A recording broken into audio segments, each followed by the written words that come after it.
blood, guts, gore.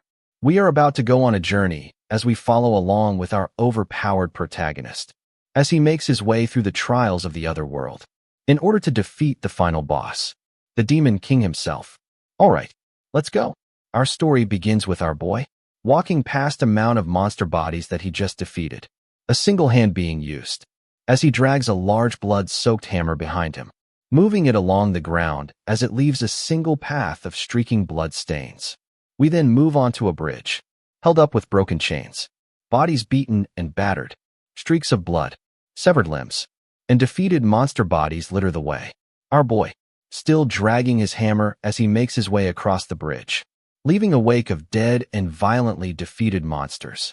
We are approaching the end of the bridge, as we see a beast of a guy standing on a demonic emblem, underneath a large magic circle, radiating a bright yellow glow, looking like it is made of a fire-type energy. A close-up of the monster. We see that he is a ram-type beast. Large curling horns protrude from his head, equipped with a nose ring, as the ram dude is watching all of his buddies being dispatched with ease. He has his eyes on our boy, and he approaches the large open corridor that he is currently standing in. Fear? Is this the feeling of fear? This human. He's too much for me to handle. I have watched him kill many, like it is nothing for him. Am I, the ruler of terror, feeling fear towards another being? And in that moment, we see one of the last remaining minions, attempting a sneak attack, from behind our boy, the ram guy, silently wondering, who is this man? Yes, protect your ruler of terror. Destroy this man. Our main boy, however, is not new to this. The minion, floating midair, has a look of terror on his face, a flamed sword in his hand. Our boy, hammer still resting on his shoulder, seems as if he's ready to add another notch onto his monster kill count, standing tall like a Chad. And just like that, slight smirk on his face, our boy charges up his golden hammer with a bluish-white streak of energy, as he cocks back what looks to be a baseball swing attack that effortlessly strikes the minion right in the face, upon impact emitting a bright glow of white and blue hues, displaying his dominance. Just in case the ram dude is still wondering if he should be afraid, the answer is yes. Yes, he should be very afraid, because with that single swing our boy just decapitates the minion's head from his body, leaving behind specks of glowing ambers, black-looking brain matter, and gray ashy particles where the minion's head used to be. With his newfound confirmations, Ram Dude throws up both of his hands in front of him as he begins to say, What do you want, human? I will grant you everything you desire. Just then, we see the huge golden hammer flipping through the air. In a moment of shock and terror, Ram Dude, frozen in fear, can only watch as the hammer makes contact, bonking him in the chest. The hammer reflects off Ram Dude, flipping back into the hand of our main boy. With the self-assist, our boy is about to alley-oop, slam dunk his ass. But before that, a dazzling display of energy is emitted from the now glowing hammer. Lights of green and yellow energy as our boy clutches his hammer with both hands, effortlessly and skillfully leaping into the air, meters above the ram beast, brilliantly emitting a fully charged energy of the hammer. The ram dude then says, Why is the hammer suddenly getting bigger? With the full force of his might, our boy brings the hammer down with an explosion of energy, blood squirting and splattering everywhere. The hammer, making contact with Ram Dude's head, leaving his eyes protruding from his head. It looks as though they could pop out of his eye sockets with such a destructive force on display. Damn, dude, you just got knocked the fuck out. We move on, with a quick explanation of the Otherworld. The 5 calamities. An unavoidable tragedy from the ancient times repeats itself. The time to end the first disaster has come. Demon King Hazernius Max. Even if the whole world turned against me, it doesn't matter. Today, the Demon King dies by my hand. This is it, boys. Our guy, standing in front of the main boss, the Demon King himself. Streaks of white lighting flashing across the screen. Rocks floating with a weightless gravity. Our boy, briefly taken aback, says, What the hell? What is going on here? It's like I can't sense him at all. Why don't I feel the power of the Demon King? Kuhahahaha. I am the owner of the 8 Garaz. You cannot kill me. Demon King, have you chosen to abandon your physical form and become ethereal? Well, if I had a physical body, it would have been difficult for me to escape the same fate as my subordinates. But what if I were in a state of intangibility, where physical attacks do not work? God damn it. Our boy has killed so many beasts, monsters, and demons on the way. He finally makes it to the final boss level and gets ghosted by the Demon King. Shitty luck, man. Just then it's shown that the Demon King's body has phased to show an ethereal form floating in front of his physical form. He goes on to say, "Just as you may not be able to destroy me, I may not be able to destroy you, but I can still shatter the world you stand upon. No matter how much you despise humanity, what can you gain in a world left with only monsters? In the end, you will achieve nothing." Damn it. He freaking got me. Demon King.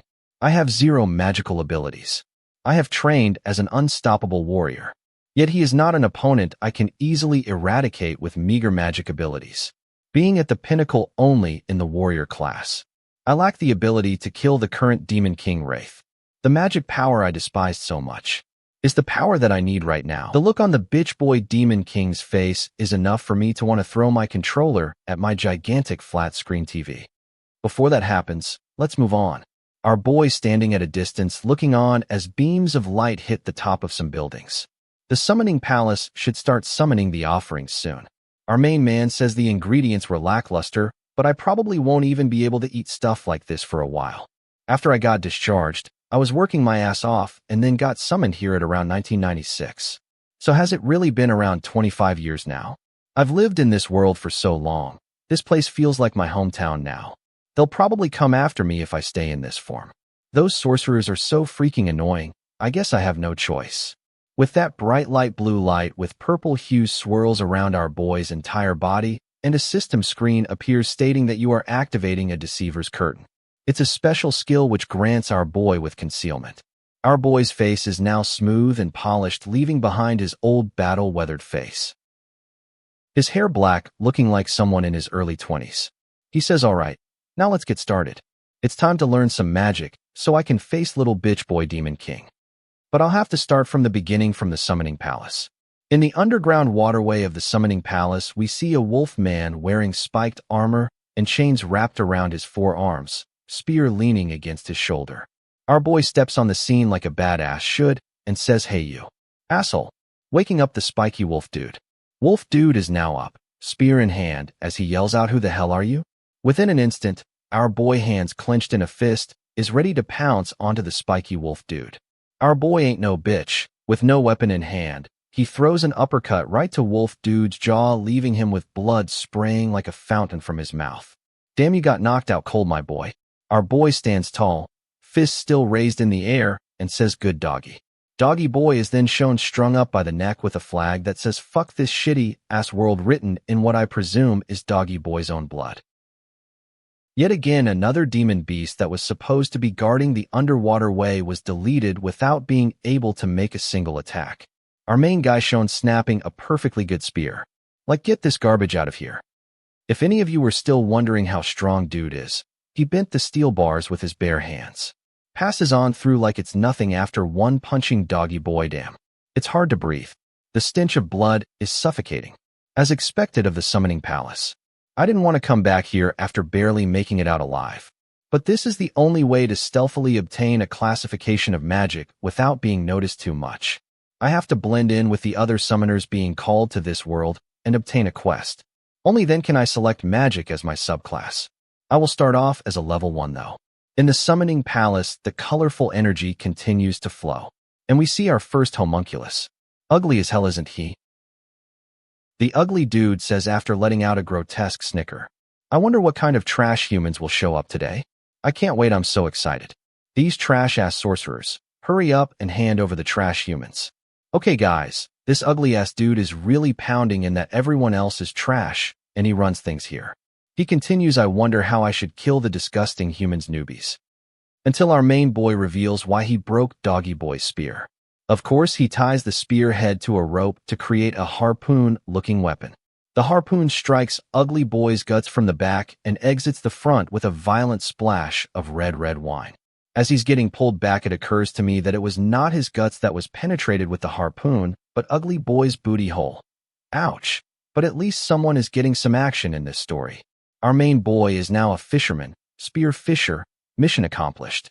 He grabs Ugly Boy's legs, while Ugly Boy says you crazy human bastard.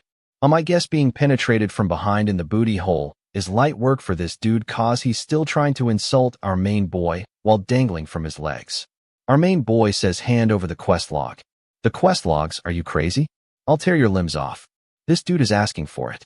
And just like that, our main boy, with his bare hands rips Ugly Dude's leg right off. Holy shit, that's gotta tickle. It's your choice, I'll just find another homunculus to ask then. Okay, I'll give it to you. Here it is, human. I was gonna say, you just had your booty hole and manhood penetrated by a harpoon, and your leg ripped off. Just give him the damn quest logs, and stop talking shit. The system screen shows up and states that you are holding the quest for Summoning Plaza. Will you carry out this quest? Our guy stands looking at the system screen, reading over the quest log for rank commoner. On the screen, we can see 3 quests: a romanticist, a social person, and finally an observant individual. Our boy then says raising my intuition is a priority. I even have a curse on me. Quest number 3, an observant individual. Condition: during a quest within the Summoning Palace, read the words on the main gate out loud. Reward: +1 intuitive power. The Ugly Boy, still hanging upside down, asks him, human, are you going to let me live? This hurts a lot, you know. Our boy says, oh sure, as he throws the ugly piece of shit into the wall. Blood splatters onto the wall, and as the body slides to the ground, it leaves a blood-stained trail. He is of low rank. There's no listing for hidden quests. Well, whatever, this should suffice. The offerings should be summoned soon. Let's wait and see. As our boy steps into the corridor, there's a crowd of people talking amongst themselves. Random mumblings like, hey, is there Wi-Fi here? Or another calling out for their mother, completely oblivious as to where they're at or what's going on. Bad news, guys, the ugly dudes are multiplying. There is now a bunch of them walking around as one lets out a chuckle saying, welcome, Humas, to your grand judgment day. Pay attention if you don't want to die. The crowd of newly summoned people asks, are we on a movie set? What's that? Am I dreaming? I know they're ugly as hell, and I have a feeling shit's about to get real quick. Meanwhile, our boy has arrived and says, nice. I've hidden amongst the crowd. The quest needs to be activated.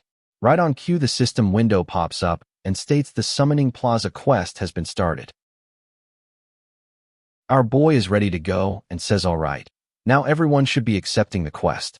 One of the homunculus in charge lets out a nasty giggle and says, how many should I kill? I'm getting all fired up. A random side character is talking to the ugly fellas and says, hey, what the hell are you doing over there, Pipsqueak? Bring your boss over here now. The ugly little shit says, human, what did you just say? In an instant, 2 of the little guys pounce onto the loudmouth extra to teach him a lesson.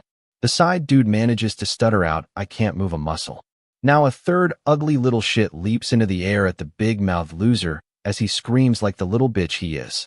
The rest of the crowd are standing there in horror as the ugly dude says, now pay attention, humans. Cocky humans.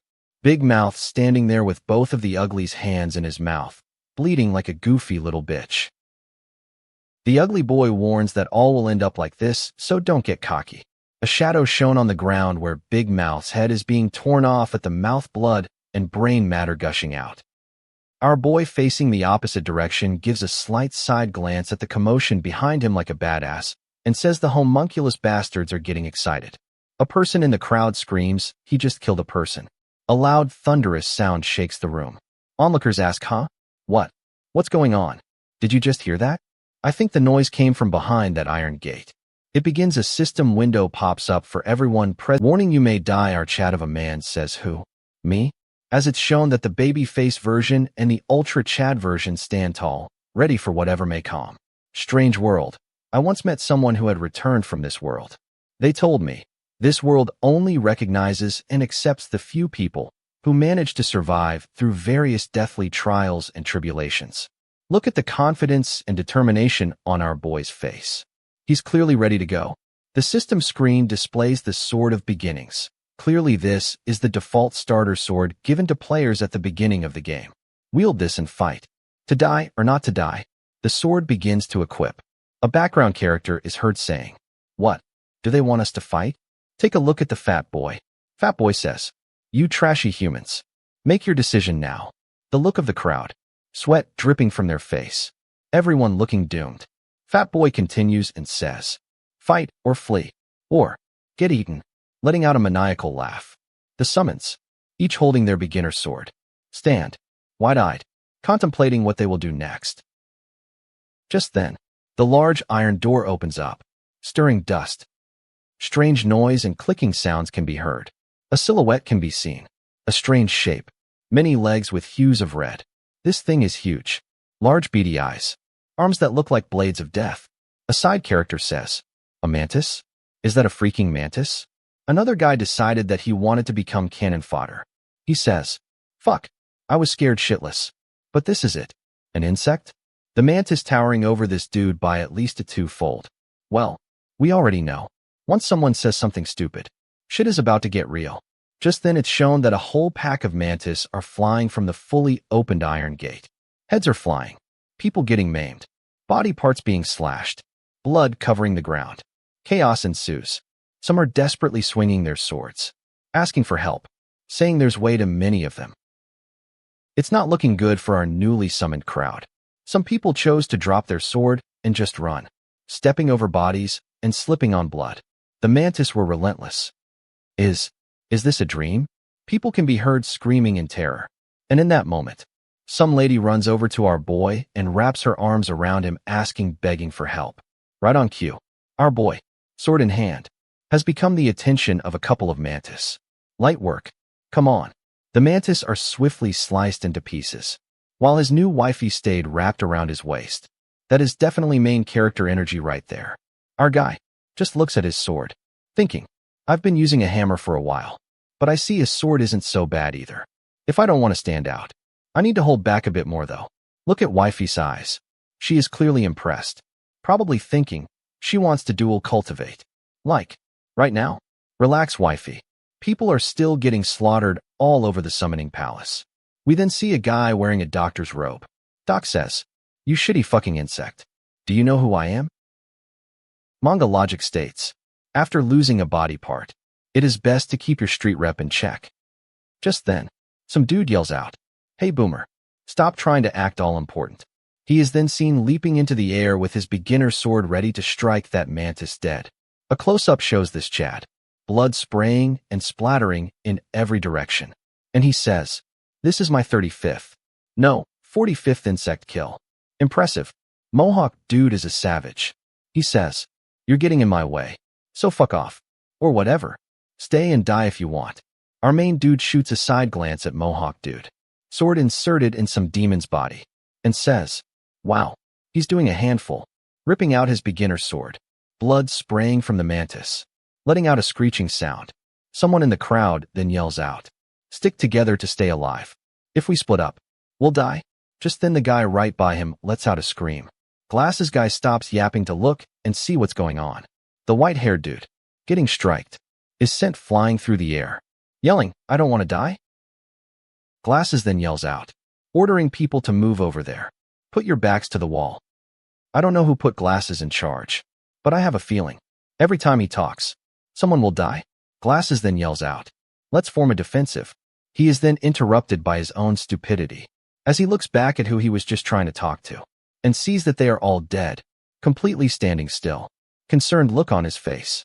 Glasses then says, "Shit, I thought this strategy would work out. Idiot. But he's funny. I kinda like him." Mr. Chad himself, standing tall, as a mantis creeps up from behind, getting ready to strike, thinks to himself, as expected of an office worker. He then says, "An inexperienced and naive plan like that would never work in this world," while managing a no-look slice, decapitating a mantis with one strike. We then move on to some kid wearing a bucket hat, a red jersey, has a wallet chain, and some fresh dunks. He is currently facing a mantis just meters away. But something happens. It seems that the mantis is non-aggressive towards this dude. Maybe it's because they are both decked out in matching fits. Our boy watched as the mantis just turned around and walked away.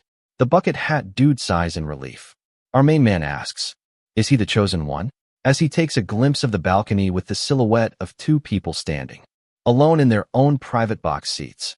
Our boy says, "Those disgusting bastards. They never change." Apparently our boy doesn't see what I see, which is wifey number 2. Fatty Patty then interrupts our view and says, Now, Trashy humans. More. More. Enjoy this more. The summoned side characters start pleading for help, saying they don't want to die, begging, please, as they are now surrounded by dead bodies. Fatboy then says, if you want to live, run to that door, as fast as you can. We can see one of the little minions waving a big, red flag. The summoned Muppets don't hesitate. They immediately begin to run. They even manage to stampede over fallen people. One is heard saying, I see a flag over there. We can live if we exit through that door. Another one yells, move. Get out of my way. After looking up towards the front of the crowd, Glasses sees a person facing the opposite direction. As we take a closer look, we see a woman getting ripped apart, yelling, don't come over here.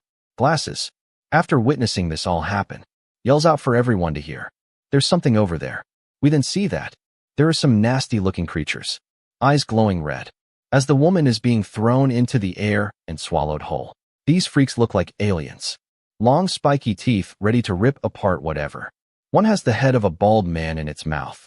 Immediately, the freaks begin to rush the cannon fodder. The crowd is seen yelling and screaming in horror as they quickly try to run away. There are currently two groups in the crowd. One that is running towards the red flag. The other is currently trying to get away from the alien freaks. They run directly into each other. One person yells, there are monsters over there. Another says you'll die if you turn back. Go through. Go ahead if you're so eager to die. I'll kill you myself. We then cut to someone holding a scalpel to someone's neck. He says, move as I tell you to if you don't want to die. It's the doctor, guys. I guess he didn't die yet. The lady says, why are you doing this, doctor? Doc tells the bitch to shut up. Do you know how much money I spent trying to become the head doctor? I have to live. I'm different from people like you. You have no worth. Our Chad comes over and says, let us introduce ourselves. I am Kim Song-chail. In a moment of shock or fear, Document lets the old lady go and says, what? What the fuck? Our man Kim Song-chail says, it's your turn. Introduce yourself. Doc replies, what? Are you trying to pick a fight? Our boy Kim has yet to swing a second time to kill anything yet. Not a good idea. Kim says, okay, here is your reward for becoming head doctor. With a flick of his hand, boom, a head of a mantis falls into Doc's hands, still screaming.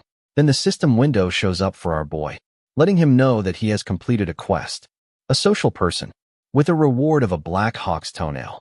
Speed and stealth like no other. After the Doc yells, fucking hell, our boy Kim turns around and says, I'm busy, so see ya. As he walks away, what a Chad. Doc says this is a fucking dream. This is just a plain fucking nightmare. I guess Doc didn't see the mantis tower over him. He takes a peek after hearing something, and I think that Doc is finally dead this time. Our boy Kim is seen walking over a mound of dead bodies, throwing bodies left and right, looking for something. He clears the floor and reads, let death be your freedom. Just then, a system window pops up. An attention seeker quest has been completed. Reward, +1 intuitive power. You possess a sharp sense of observation. Kim Song-chail says, wow, what a way to raise my intuition. Nice. Open status window. Using magic utilizes your mana reserve to create destructive power. Our boy Kim has 999 plus strength, 801 agility, 3 magic, -9 intuition, and just received a +1 to intuition. So he's pretty overpowered, but needs to work on his magic and intuition, because a good sense of intuition is required to understand how to use magic. He goes on to say, my intuition is -9. There's no way I'll be able to get magic as my subclass. No wonder our boy Kim was so good at big bonks using his big hammer. Apparently, he was a typical strength build with no intelligence. If he wants to achieve a class in magic, he will need at least a 10 in intuition. Damn, Kim isn't looking so good after processing that he will have to come up with 19 more intuition before he can pew as a mage in the future. After looking up at the double moons, Kim's system window pops up. A romanticist quest has been completed. Reward, +1 palace token. A romanticist who manages to shine during times of danger. If you haven't been paying attention, Kim has now finished all 3 active quests. Nice. I've now gotten myself a palace token, says Kim Song-chail. If I gather too much, I may draw too much attention to myself. Maybe gathering around 10 tokens should be enough. We are finally given a glimpse into some information of this world. Blue, yellow, white. Humans from each classification were summoned here, totaling about 2,500 people. Out of those, only around 100 will survive. I don't care what methods I have to use. I'll make sure I obtain a class of magic. I won't think about anything else. Wait for me, Demon King. At the end of the corridor, light shines through, and we see the little minion waving his big red flag. The ugly fella says, "It's almost over. Keep doing your best." Our boy Kim stands tall. The system window pops up and states, "The quest has finished." Using commoner ranked quests, I'll probably only be able to raise my intuition by +10. I'll have to find some hidden quest to do. Why is someone laughing? Hello. Nice to meet you. Hee hee. Our boy Kim is wondering who is so carefree in this situation. A group of some of the survivors are huddled together, having a conversation amongst themselves. I was almost mauled to death. I thought I was really going to die, ha ha ha. For me, it was some crazy bastard holding a scalpel. Kim, thinking to himself, says, "As I thought, they were the Watchman's eyes." It can be seen that there is a brain-looking object connected to each one of these characters, just hovering over their heads, with some synapses making a connection to the host's head. This puts a big smile on our boy's face, as he says, "Found you. My hidden quests. Isn't this just like hell? My arm. The blood won't stop. Someone call a doctor. I can't see. Save me. Don't die. Come to your senses. Please let us out of here." The wounds on the people, the chaotic atmosphere, the brutality of it all. One thing is for sure. We are no longer on Earth. This is the other world. Glasses Dude asks, "Are you okay?" People are doing the best that they can to help out in a hopeless situation. Glasses Dude sure knows how to pick him. The lady is in shock. She says, "Everyone is dead. Hee hee, hee hee. The fresh blood. Hee hee hee hee. This dream is way too realistic." I guess she wasn't feeling our Glasses Dude. She gets up and starts running away, yelling, "Die! Everyone die! Hee hee hee ha ha." Glasses overhears a guy yelling, "I'm over this. Do you really think I will die? Is this the best you can do? Huh. Bring in a stronger one." Key. The fat boy lets out a laugh. Why are there still so many of them? The population hasn't even been decreased to half. I'm extremely disappointed. But I'm a merciful homunculus. I'll let you rest for a week. In the meantime, get used to this new world. Our boy Kim knows better. This week is not being merciful. There are no food rations or water here. The only way to survive is to get out of this place. And if you can't do that, then you only have one way. Eat people. Come to think of it, where are those people that I saw before? There. Those people over there. It's the Chosen. They're on their way to somewhere. Watchman's eyes. A device to pick out people that have potential or connections. If I follow them, then there's a high chance that I will find a hidden quest. It seems that every scene is going to have a dark and gloomy atmosphere. No sunshine over here, boys. One guy in the group says, "What kind of nonsense is this?" Another says, "Will something jump out again?" Right, haha. It just sounds like a wolf, you know. Our boy Kim says, "It is a wolf. It is 3 times bigger than the people of Earth too." Come to think of it, there is more than 20 people. Did they get shelter from a large guild or something? 25 people. Seems like everyone is gathered. One guy says, I'm sorry for suddenly taking the lead. Hello, I am Leahun. Everyone can hear the guide's voice, right? Huh, yeah, it speaks to me sometimes. Another one says, "Me too." Our boy Kim, casually leaning on a tree, says, "It looks like someone stuck their eyes on a low-level brain. How crude. The magician that did this must be a low rank at most." The self-assigned lead says, "I'm glad everyone is okay. Now that the hardship is all over. I hope to meet you all again." Both the new lead and our boy Kim shoot a glance at each other. Key. Fat boy says, "You are all gathered here. Humans." Someone in the crowd looks over and says, "That's the leader from before." Another quickly asks, Is this a trap?" Fat boy goes on to say, "Don't be too scared. I am a disciplined Captain Homunculus. Even if I tear apart and kill trashy humans, I will also reward chosen humans as well." Kim Song-cheol, thinking to himself, says, "Discipline Captain? Nominee, Discipline Captain. Low-ranked.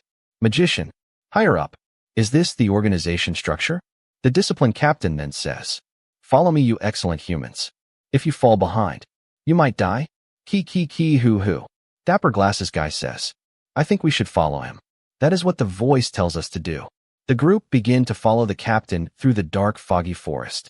One guy can be heard saying, "Fuck, who does he think he is?" We then cut to beady, glowing red eyes, lurking in some bushes, trying to stay low as to not be seen. It looks like they have the sights on our group of excellent humans. Just then Captain Fatty says, "Now, we have arrived, humans." The forest clears away, showing the bright moons over the abandoned God of Order Cathedral. As the group reaches the front of the cathedral, someone says, That eye, it looks like it's moving." Another says, Me too, I see it." Captain Fatty Cake says, "Stop spouting nonsense." Another one in the crowd says, "Looking at that eye makes me feel sick." Another guy says, What is that?" Kim's internal thoughts can be heard explaining that the hexahedron is the emblem of the God of Order Cathedral. The summoning palace maintains full neutrality in the name of the God of Order. But how are you committing corruption in the Cathedral of the God of Order? Captain Fatty stops and stands to the front. Now, stop squirming around and hurry up. Get seated in front of the altar of the God of Order. In a commanding voice, someone in the group says, "God of Order? That is a god." Another says, "What the heck did we come here for?" Someone then says, "That eye gives me goosebumps." Just then the Rubik's Cube starts to shake, opening up to reveal what looks like dark brain matter, along with numerous eyeballs. When Kim said before that they stuck their eyes on them, he wasn't kidding. Apparently, they have eyes for days. Just then we see bright lights, almost like lasers scanning the crowd. Someone then says, "What the hell is this now?" Another exclaims, "Fuck, tell us in advance at least." Captain Fatty then says, "Humans, you don't have to be afraid. This is just a simple verification step. Is our boy going to be okay?" As the lasers are scanning his body now, apparently the Chosen have a different heat temperature reading. It looks like the thermoscan has caught our boy. The eyeballs are not happy. The glow starts to turn red, every eyeball furiously scanning our boy Kim. Just then the system screen pops in to save the day. Kim activates the Veil of Deception, a special skill that allows the user a status of distortion from whatever target our boy chooses. In this case, he chose the Watchman's eyes. Oh man, it looks as though I was worried for nothing. Let's hope no one noticed the intense glare of the eyes shooting out red laser beams. It looks like the eyeballs go back to being normal. It also looks like at least one of the Chosen notices as well, as he gives our boy a side glance. Yeah, he looks like a snitch too. A system window pops up as the bigger eye glows brightly in the cathedral. It says, "Those who serve the good and right shall have the will of the God of Order." This awards +10 to strength, agility, and stamina. It sets a restriction, however, only in the area of the summoning palace. Well, having a free buff is always good. Everyone present now has a light blue and white glow to them. It seems as though our boy Kim has also received this buff. He goes on to say to himself, "Who would have known that a nominee would receive such a benefit from the start? As I thought, this strange world is rotten from the start. Bro, you have all of those stats in the 8 and 900s. Captain Fatty then orders everyone to throw away all of those trashy weapons that you have and pick up your new weapons. These new weapons are 10 times better. With the new buff, and now the new weapons." The crowd begins to exclaim. They look just like the old swords. However, they're so much lighter. Another says, "Come get some. You monsters are screwed now." Mwahaha. Captain Fatty then says, "You all are chosen humans. So I, the fat discipline captain, under my sincere guidance, will be able to get over the test and come back to the summoning palace." The cattle are still admiring their brand new +10 shiny swords. Smiles can be seen on their faces. Just then a minion is running into the cathedral. He then says, "I found more of the chosen humans, and I bring them here for you, Captain." The Captain Discipline says, "How can this be? Without a doubt, there are 25 of you here. What are you, human?" The new guy says, "Hey now, don't be so stern. I haven't introduced myself yet. Hello everybody. Sorry for being late. I'm Park Aram. I came late because I was pooping. A reasonable excuse, I would say." Captain Fatty was not amused. He says, "No, this won't do, poopy pants. The God of Order has already given his blessings. And the distribution of the weapons just ended right now. The little minion then says, "But Captain, the leader of the Iron Blood Knightage personally picked that human." Captain Fatty Patty says, Iron Blood Knightage. We see that he is one of the two standing in watch from before in their private box seats. Looks like this guy has the special golden ticket." New guy then says, "You heard that right. End of introductions." Key. Fatty Patty says, "This isn't the first time summoning a human to this world, but how dare you fool the disciplined captain? All right, I'll commend you. As a reply, I'll rip you into shreds and kill you." Everyone is just standing there like he didn't just say that he'll rip Poopy Pants into shreds. Our boy Kim just says, "Iron Blood Knightage." As I thought. Suddenly some dude steps behind trying to talk to our boy and asks, "Hey you, aren't you the rat that snuck into this place with us? Isn't that you?" Kim Song Chail just looks back unbothered, thinking, who is this guy? Who is this bastard? Captain Fatty, furious, yells out, "There is a human that tricked me amongst you all. Hey buddy, it's you. Isn't that you?" Our boy Kim is like, "Oh, this bastard. Snitches get stitches." Apparently this dude is a bigger bitch than I thought. As he says, "How scary. Why are you staring like that? If I'm wrong then whatever.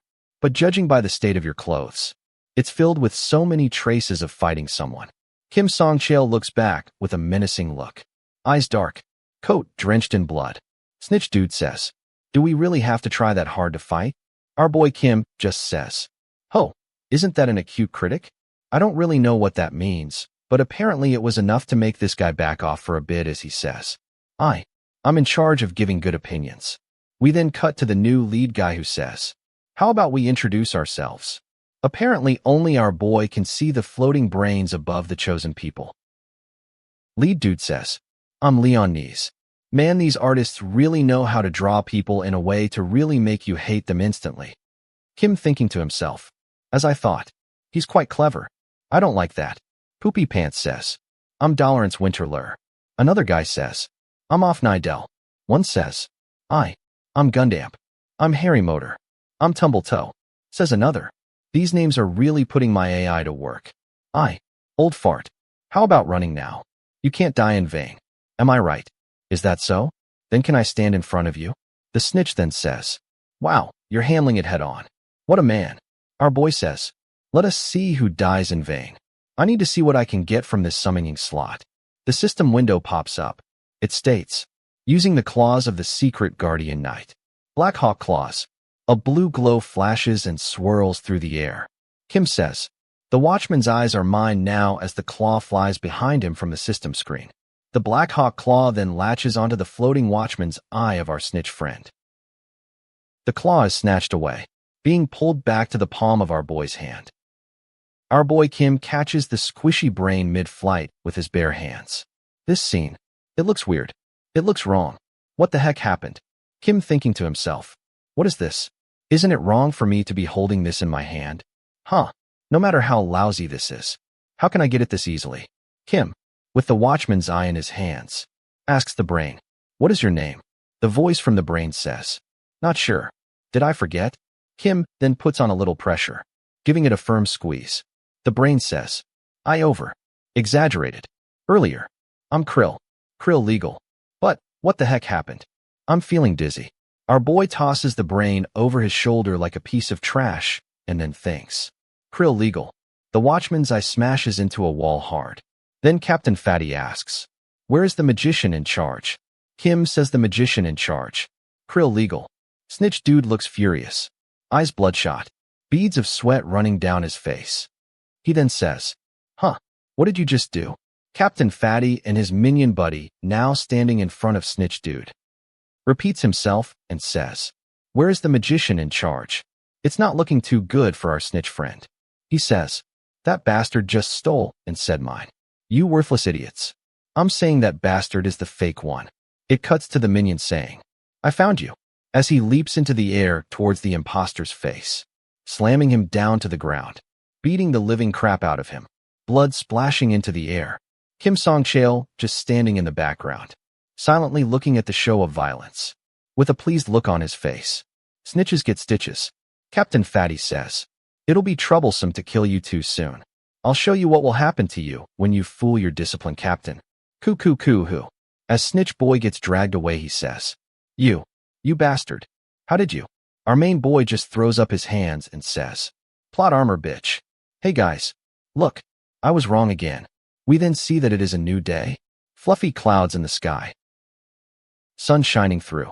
No longer dark and gloomy night. People are in the courtyard practicing their fighting skills against wooden training dummies. If we stay, we'll still die from starvation. So why are we sword training, some says. Do they have a death wish? Says another. TSK, I'm hungry as hell. Our boy, standing in front of a practice dummy, says. Other people die without even moving. Yet the blessed nominees are getting stronger every day. With his eyes moving from left to right. All our boy Kim can see is that he's surrounded by these idiot weaklings. He says, Good. I'm gonna hold back my strength as much as I can. Lightly, he begins to swing his sword with lines of swooshing white streaks. He effortlessly and masterfully hits the training dummy with a 5-piece combo, hitting all over the torso, arms, and head in an instant. He then steps back and we can see the training dummy intact and in one piece, but smoke and dust blowing away from the surface. Great. That's perfect. Turning around, he goes on to say, If I control my strength like this. A sound like a bag of sand being thrown on the floor can be heard. We see the training dummy implodes into a million pieces, leaving our boy Kim shook. Some people training in the courtyard quickly look over to see what happened, asking what the hell was that? Y'all, our boy just dips, getting the hell out of there before anyone can start asking questions. Someone is heard yelling, Do it properly. Hold it upright. It was the Mohawk dude. He says, I don't take in weak bastards. His name is Chi On Jong Sik, the summoner of the White Square. Mohawk dude is sitting on some crates, sword in hand, 2 goons at either side. He says, I only take the winners of this fight as my men.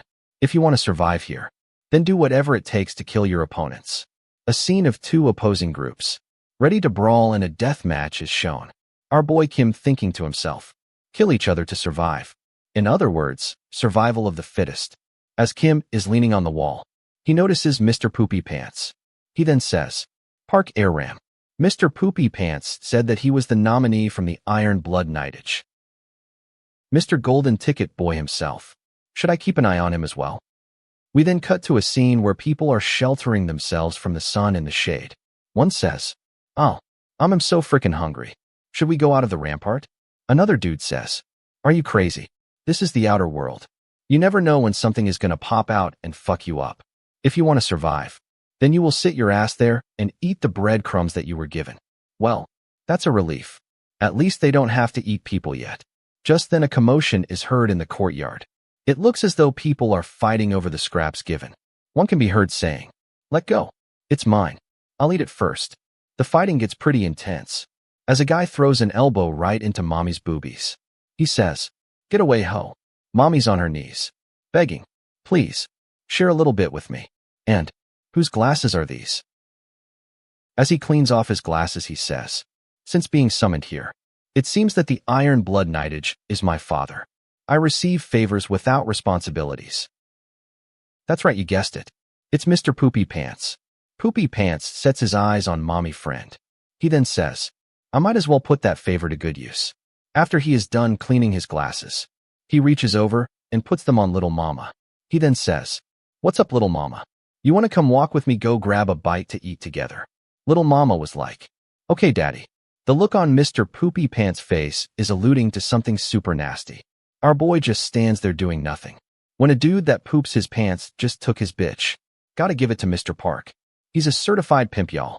As the sun begins to set, we see the glows of pinks and oranges in front of a silhouette of the trees. Our boy is making his way through the woods. Kim stumbles onto Little Mama's shoes, pants showing splatters of blood, belly ripped open, blood-soaked shirt next to her on the ground. Bread smashed into her mouth like a gag, still wearing Mr. Park's glasses. I guess he didn't need them. Our boy Kim, standing over Little Mama's blood-soaked body, says, Poopy Pants took his jokes way too far. This is too much. She could have been wifey number 2. Damn you, Park Air Ram. This is messed up. Look at our boy's face. Mr. Poopy Pants doesn't know it yet, but he fucked up. Kim says to himself, The name of the person in charge was Dolorance Winterler. I need to create an event to lure her out. I need to set up a chance encounter with that woman. Just then Kim can feel a menacing, killing intent coming from behind him. He turns around to see a little puddle of red ooze. I don't know what this is, but we'll call it a blood slime monster. A group of people are resting in the forest. Some sitting on knocked-over logs, grabbing a bite to eat. One person says, "Phew, I really want a home-cooked meal." Mr. Slayer Girl says, "I want to eat stir-fried pork." The guy says, "Just keep talking. Most people that survived can't even eat what we're eating." The I had to poop guy is looking really annoyed like he might kill this dude just for talking back. Just then self-appointed leader comes over to give his 2 cents. It's true that most people who have survived can't even eat this. But today I'm craving pork belly. God, I'm glad there's somebody here that I can relate to. I was about to be disappointed for a moment there.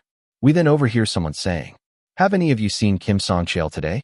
Just then we cut to our boy, Curb, stomping the red blood slime. It's getting pretty hot. He seems to be looking over at a whole bunch of the little red blood slimes. Blood pudding. This is the first time seeing such a large gathering of the different breeds, all in one location. They must be attracted to the smell of blood. In that moment, we see our boy standing, face blacked out, with a massive blood slime on the attack, jumping midair at our guy. Well, what do we have here? Our guy, menacing look on his face, throws the good ol' one-punch man, and vaporizes the huge blood slime in an instant. I guess the Slime King doesn't have anything on our boy's power. Blood clots are flying through the air. He's just standing there by himself in the forest and says, "Come at me all at once." Apparently that was enough to provoke the herd of blood slimes, because they did exactly that.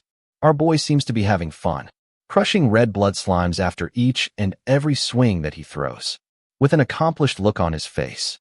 Our boy Kim seems to have been on a mission. Just then, someone, looking over his shoulder, seems to have noticed something.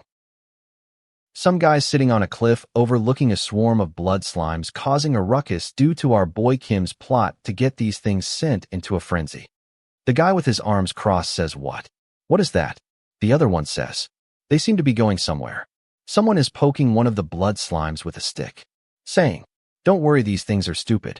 Well, just then, the blood slime jumps mid-air in order to attack the guy with the poking stick. It looks as though the blood slime is highly acidic. We see that the red blood slime has attached itself to stick dude's arm, smoke fuming off his melting flesh. He screams for help. "My arm. Help me get rid of it." Another guy can be seen trying to help his buddy as he swings his sword at the blood slime. Surprisingly agile, the blood slime dodges the swing by leaping into the air again. Well, it looks as though the slime jumps over onto the face of the one trying to save his buddy, and he is now the one that is in need of some help. The lead guy has to step in, and he tries to take control by saying, "Everyone avoid the red slimes. We are not as overpowered as Mr. Chad protagonist." He then yells out, "They'll catch the scent of blood and rush over here, so hurry up and try to get away from those things." Stick dude's arm is looking pretty messed up, but the other guy's face is completely melted down to the bone. Kim is walking out of the forest and says, "Get up if you don't want to die to some dude just chilling. Leaning on some rocks like this is the time to relax. Man, this guy is just asking for death. Completely clueless. Just look at him." Meanwhile, others are running for their lives, trying to do anything to get away from the blood slime frenzy. Would you look at that? Rock dude finally realizes that people are getting fucked up. Right, dude? Putting your arm out like that is going to do something. Still clueless. Somebody is trying to keep everybody alert. You can hear them saying, "Let's get the hell out of here. Come on, guys. Let's all move together. We have to retreat." Well, it looks like Mr. Park has decided to get up. He says, "Look at them running away." He continues on saying, "Damn, man. These nominees are so pathetic." Our boy Kim, eye glowing red, head covered by the shadow, is looking at Mr. Park with murderous intent. Just then, Kim, Sparta kicks the shit out of the dirt bag. He is coughing up blood, not knowing what the hell just hit him. Goddamn. It looks like Mr. Park might have broken the sound barrier as he flies into the side of a cliff. Is it even possible for someone to survive this? Guess he shouldn't have stole Kim's girl. Oh, he's just laughing it off. So he's alive, I guess. Mr. Park, after coughing up blood, says, "Who are you? Come on out, you bastard. You asked for it." Kim is seen dashing through the smoke and dust that kicked up into the air from Mr. Park's impact into the cliff, creating his own swirling vortex of dust. As our boy Kim arrives, he gives Dirtbag an uppercut to the bottom of his jaw. On impact, a splatter of blood shoots from Mr. Park's mouth. The impact from the uppercut is so strong it sends Mr. Park rag-dolling through the air, so high all that can be seen is a speck of his body. What kind of stats do you have to have in order to survive these vicious-ass hits like this? Funny thing is that Mr. Park's last name is Air Ram. Kim Song-cheol sent him Air Ram so high that he is seen flying above the pine tree canopies of the forest. Well, what goes up must come down. Our quick science lesson for today. With a puff of dust, Mr. Park crashes back from orbit with a bang. We see his body all twisted up and mangled. But he's still alive because he lets out a moan. Body shaking, trying to get up as he whimpers from the pain. I imagine this is the same types of moans that he heard when he murdered that girl.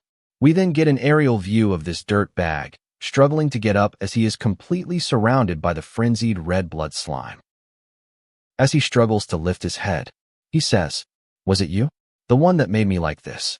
How dare you mere fucking slime do this to me? I'm not going to lie. This is bringing me so much satisfaction right now. I'm laughing my ass off." Kim Song-cheol pulls a Homer Simpson and disappears into some bushes and says, "Park Air Ram, I hope you become lethargic and die."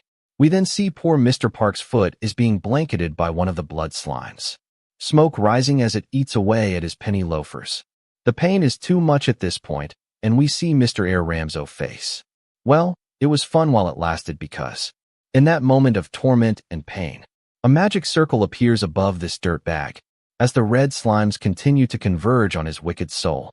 Just then a claw machine emerges from the magic circle with bright blue and white magic codes swirling around, descending down to rescue the piece of shit. A blue magic shoots out of the magic circle, blasting down to the ground. It seems that this light blue and white blast is nullifying the blood slime from battle by freezing them into ice chunks. With a flurry of snow, a woman, wearing a black robe with a cape, can be seen descending from above out of the magic circle, floating above the battered Mr. Park and the frozen solid blood slimes. "Wifey, is that you?" Purple flowing long hair and beautiful facial features. It is said that this is Dolorance Winterler. She is affiliated with the White Square, mid-ranked magicians. She says, "Oh, I can't believe I got to be put together with this idiot." Homer Simpson in the bushes says, "Isn't this that magician that was next to the Iron Blood Knightage? It seems like that person is Dolorance." Well, this girl wins for one of the coolest intros of a character that I've seen in a long time, as she now stands on the ground, looking super cool with that goth mage robe, black magic swishing through the air. I think she should definitely use this picture as her profile picture. She then says, "Abyss is freezing." Now she's just showing off. It's a bit of an overkill if you ask me. The magic spell casted creates a whirling tornado storm of ice, sweeping away any leftover blood slimes in an instant. I'm really digging the artistic directions the artist decided to take for this story, because this slide is gorgeous. I'm not just saying that because I want this ice mage as waifu. It is then shown that they've made a snowball of blood slimes swirling in the air. After all of that, we then become a peeping Tom as we watch Dolorance, who decided to take a blood slime shower, because after the charging of the blood slime snowball, the circulating mass explodes into a bloody fireworks display. How can our Homer Simpson not simp over our waifu after seeing all of that? He's just giving her a blank stare, unimpressed. Dolorance Winterler, based on the casting speed and the damage that she dealt. She is a mid-rank magician. To be fair, our boy Kim did the same thing, but quicker, with an equal-sized blood slime horde with just one single punch. She says, "Stop pretending to be dead. I can hear your bitch-ass breathing. Get up, dirtbag." Mr. Park says, "10 more minutes, mommy," as he lets out a long groan. This shitbag literally says, "Fuck, why did you take so long? Bitch, it hurts so much. I feel like dying. I'll tell my father to kick you out, you useless bitch." As she throws a magic potion onto the ground, she says, "Drink this. You're lucky that it ended with just pain." Face covered in the shadow. She then says, "Stop acting up. It won't be a good look for me if you die. You little pussy." Me? Die? I can't believe that they're going to save this maggot. I mean, look at this dude's face while he's drinking that potion. Why does he have to have his tongue out like that? She then says, you should increase your stamina with hidden quests. Oh, well, the dazzling display of ice magic didn't get a reaction out of our boy. But once he hears hidden quests, he starts salivating from the mouth. We now jump to a scenic mountain scene, where we can hear the echoes of Mr. Park squealing like a little pig. He says, fuck, you crazy fucking magician. Even if this is just training, how am I supposed to break this? Dolorance stands there unimpressed and unbothered. She says, I can hear everything you know. I'm saying everything so you can hear it. This is too fucking hard. Dolorance says, are you throwing a fuss like this even though you were almost eaten up by slime? He says, my remarkable father, whom I don't know the face of, put you with me in order to save me. She tells him that she will help him with everything else. But you have to at least get through this yourself. I cannot do this one for you. This quest, the trials of the Vestiaire. Hero Chill did it by himself. He then says, Hero Chill? What about him? The fat homunculus then says, Ki. He's a hero, so you must have the strength, you excellent human. You'll definitely see results tomorrow. Our boy Kim overhears everything. He now knows all about the hidden quests called the Trials of the Vestiaire. As he says, I caught something big.